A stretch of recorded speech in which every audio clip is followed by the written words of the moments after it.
Welcome to the deep dive.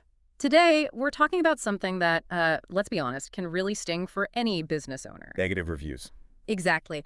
But what if those dreaded one-star ratings aren't just bad news? What if they're actually opportunities? That's the key mindset shift, isn't it? It really is. So today, we're diving deep into why your response to a bad review matters more than the review itself.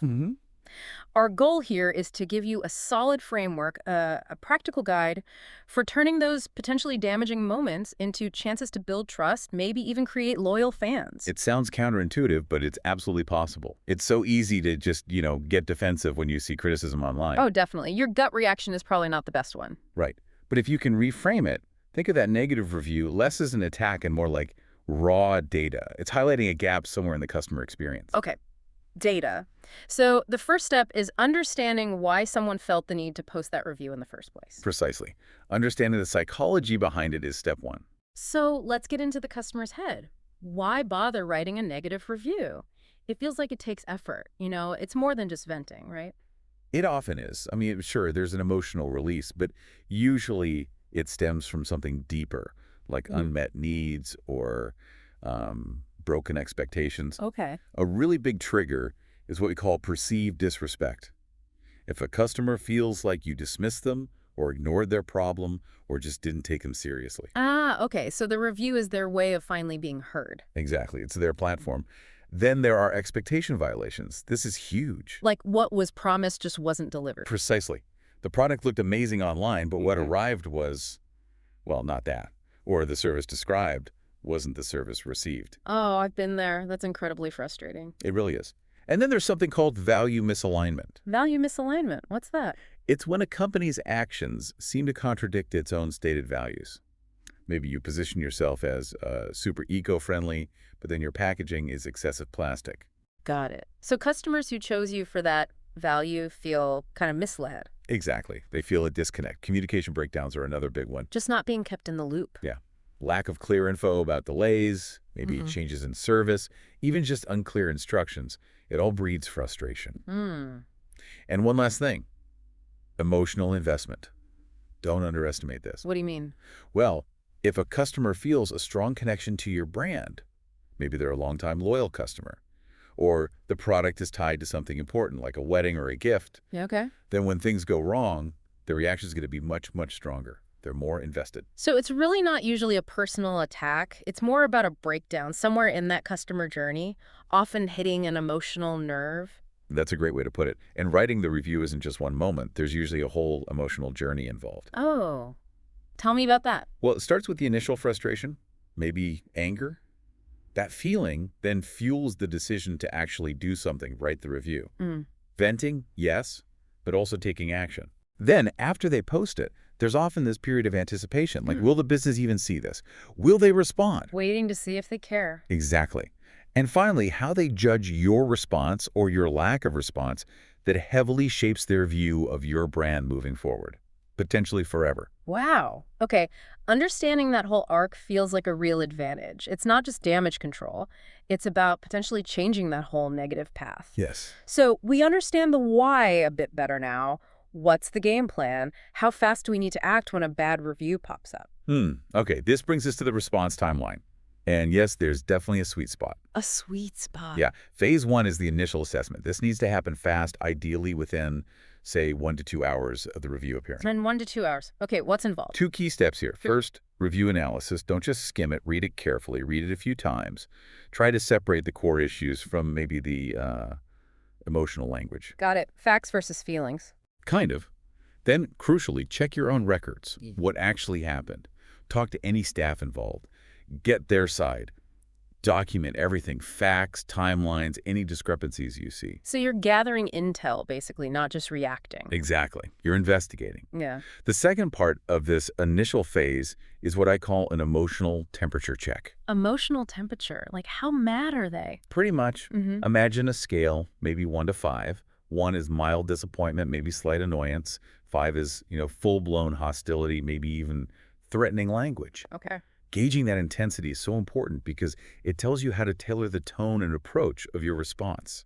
You wouldn't talk to someone mildly disappointed the same way you talk to someone who's absolutely furious. Right, right. Match the energy, but constructively. Right. Okay, makes total sense. Don't overreact to a small thing or underreact to a massive blow up. So we've investigated, we've checked the temperature. What's next? That leads us to phase 2, response preparation. This ideally happens within about 2 to 4 hours after you've done that initial assessment, Okay. which brings us to the optimal response window. We generally recommend aiming to get your response posted somewhere between 4 and 8 hours after the review first appeared. 4 to 8 hours. Why that specific window? It strikes a good balance. It gives you enough time to do your homework, like we just discussed, and for emotions, both yours and the customers, to maybe cool down a tiny bit. But it's still fast enough to show you're paying attention and you care. Okay. So not too fast, not too slow. Exactly. You definitely want a minimum of, say, 2 hours to do that assessment properly. And please don't let it drag out beyond 24 hours. After a day, the customer likely feels completely ignored. Yeah, 24 hours feels like an eternity online. Okay, 4 to 8 hour window. That seems doable. But are there times when maybe hitting pause, actually delaying the response, is the better call? Oh, absolutely. There are definite red flags that signal you need to wait. Like what? Well, first, check your own emotional response. Yeah. If you read that review and feel personally attacked or really angry. Step away from the keyboard. Yes. Take a break. Cool down. Respond when you have a clearer head. Yeah. Another reason to wait. If you're missing key information, don't guess. Don't make assumptions. If you need more facts, take the time to get them. Right. Better to be accurate than fast, but wrong. Precisely. Same goes if you need to talk to multiple staff members to really understand what happened.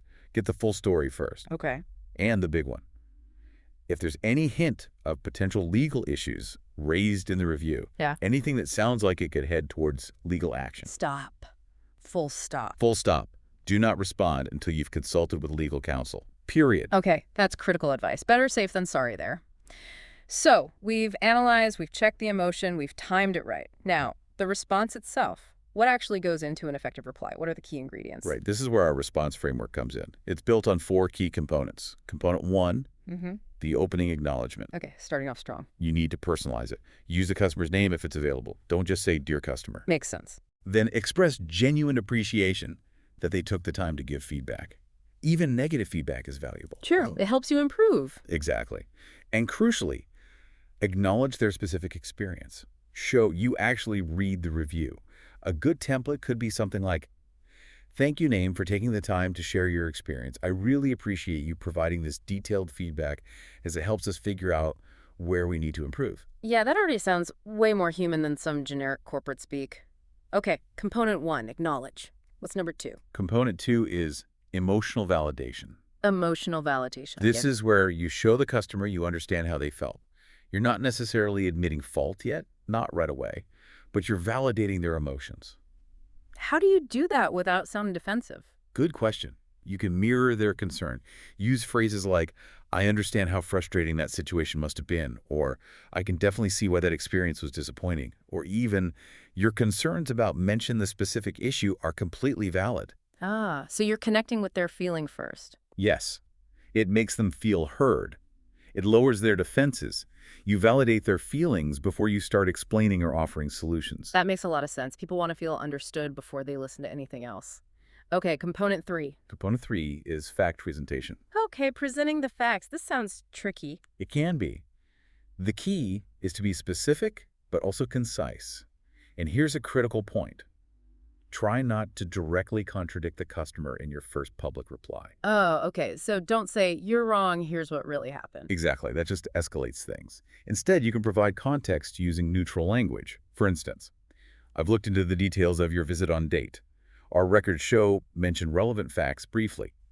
Now, while our standard procedure is usually explain procedure, it seems we didn't quite deliver that effectively in your case. Ah, I see. So you're sharing your information, but framing it as maybe a process breakdown on your end, rather than calling them out. Precisely. It's a subtle but really important distinction. It's about sharing your perspective without invalidating theirs. It definitely feels like walking a tightrope. Okay, facts presented carefully. What's the final component? The final piece, component 4, is the solution proposal. All right, what are we going to do about it? Exactly. This is where you outline the specific actions you've already taken or that you plan to take to fix the issue and prevent it from happening again. Specificity is key here, I'm guessing. Absolutely. Don't be vague. Mention any immediate steps. We've spoken to the team member involved, or we've checked the remaining stock. Then explain any systemic changes. We're implementing new training, or we're adjusting our process. Show you're learning from it. Yes, and show how these changes will prevent future problems. And, crucially, offer a direct way for the customer to connect with you personally to discuss it further. Okay, so invite them offline. Often, yes. A good structure is 1. Mention the immediate action. 2. Explain the systemic changes. 3. Offer a personal invitation to connect. And 4. Provide clear contact info like a direct phone number or email address and explain the next steps. Got it. So it's not just, sorry this happened. It's, here's what we did, here's what we're changing, and let's talk. That feels much more substantial. It builds confidence that you're taking it seriously. Okay, this framework is really clear. Can we maybe walk through how it would look in a couple of common situations, like with actual examples? Yeah, definitely. Let's take a classic one. Poor service quality. Say someone complains about a really long wait time, or maybe they felt a staff member was rude. Okay, it happens all the time. A strong response, using the framework, might sound something like this. Dear name, thank you so much for bringing the service issue to our attention. I completely understand how frustrating it is when service doesn't meet expectations, especially regarding, mention the specific issue, like the wait time or the interaction. Okay, acknowledgement and validation right there. Exactly. Then, I've personally reviewed the details of your visit with our team, and we have already mentioned a specific immediate action, like spoken with a team member involved to provide additional coaching. Immediate action. Good. We are also implementing, mention, a systemic change, like adjusting our staffing schedule during peak hours to reduce wait times to help prevent this from happening again. Systemic change. Check. I would really appreciate the chance to discuss this further with you and work towards making things right. Please feel free to contact me directly at your phone number or email address, whatever is convenient for you. Sincerely, your name, your title. Wow, yeah, that hits every point. Personalized, acknowledges the specific complaint, details immediate and future actions, and offers that direct contact. Very solid. What about another common one, like a product quality issue? Okay, product quality. Say someone received a faulty item. Right. A good response could be, Dear name, thank you for taking the time to share your feedback on our specific product name.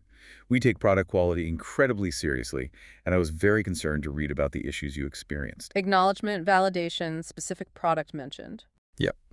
Our quality control team has reviewed your comments, and we've already mentioned an immediate action, like pulled the remaining items from that specific batch for inspection. Immediate action shows you're reacting. Furthermore, we are implementing, mention, a systemic change, like enhanced quality checks at the final stage of production to improve our processes and ensure this doesn't happen again. Systemic fix. Good.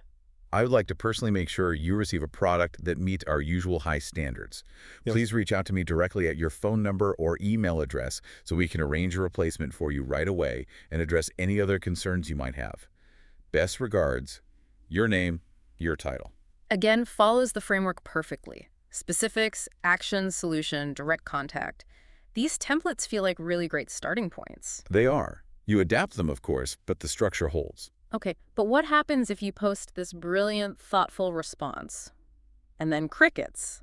The customer doesn't reply publicly. Do you just assume it's handled? Not necessarily. This is where having a proactive follow-up protocol comes in handy. Okay, so don't just let it hang there. Right. If you don't hear back publicly after your reply, give it maybe 24 to 48 hours. Then consider reaching out directly if possible. How? Well, if the review platform allows private messaging, try that first.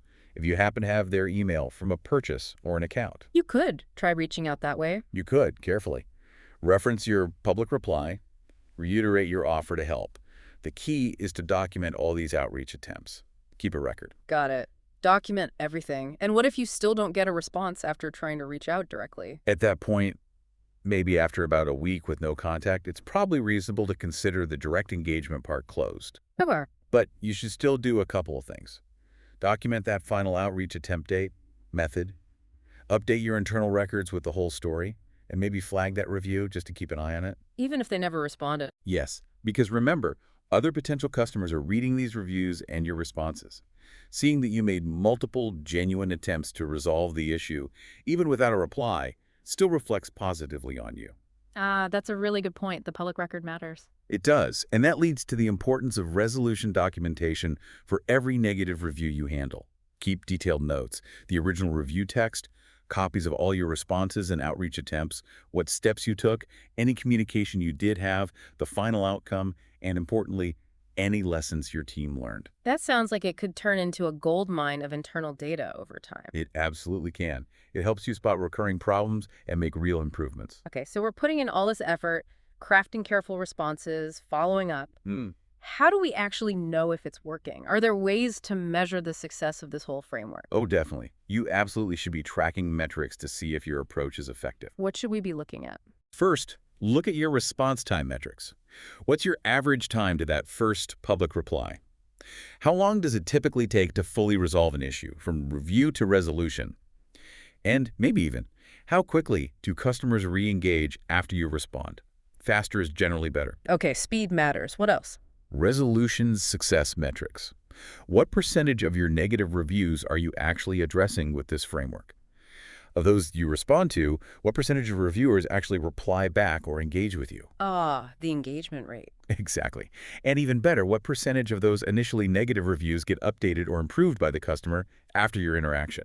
Maybe they change their star rating or add a positive update. That would be a clear win. It's a huge win. Hmm. And the ultimate metric here, what percentage of those initial critics do you manage to convert into satisfied customers, or maybe even advocates for your brand? Wow, turning a critic into an advocate. That's powerful. That's the gold standard, really. Okay, those are really specific and insightful metrics. What about the bigger picture, the overall impact on the business? Good question.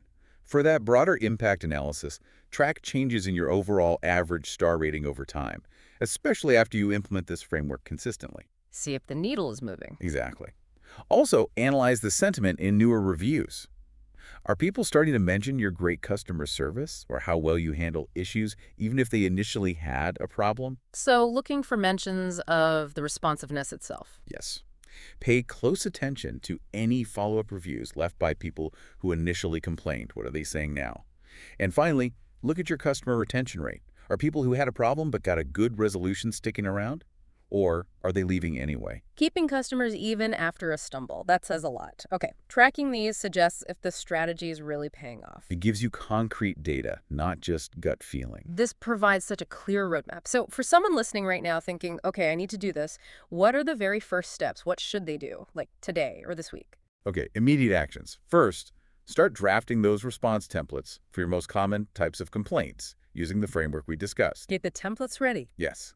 Second, establish clear protocols for your team about response timelines, who's responsible, what's the target window. Define the process. Third, set up a system to actually monitor your reviews across different platforms. You can't respond if you don't see them. Right. You need eyes on it. Fourth, train your team. Make sure everyone who might be involved in responding understands this framework and the importance of tone and empathy. Get everyone on the same page. And fifth, put those follow-up procedures in place. Decide how and when you'll attempt private outreach if needed. Okay, those are solid, immediate steps.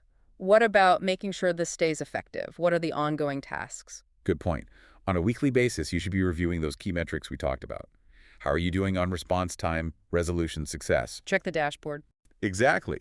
Update your templates based on what seems to be working best or if new issues arise. Document any particularly successful interactions or strategies. Share those wins with the team. Learn from successes. Definitely. And analyze the patterns in the negative feedback. Are you seeing the same problem pop up again and again? That signals a deeper systemic issue that needs fixing, not just a one-off response. Use the feedback to improve the core business. Precisely.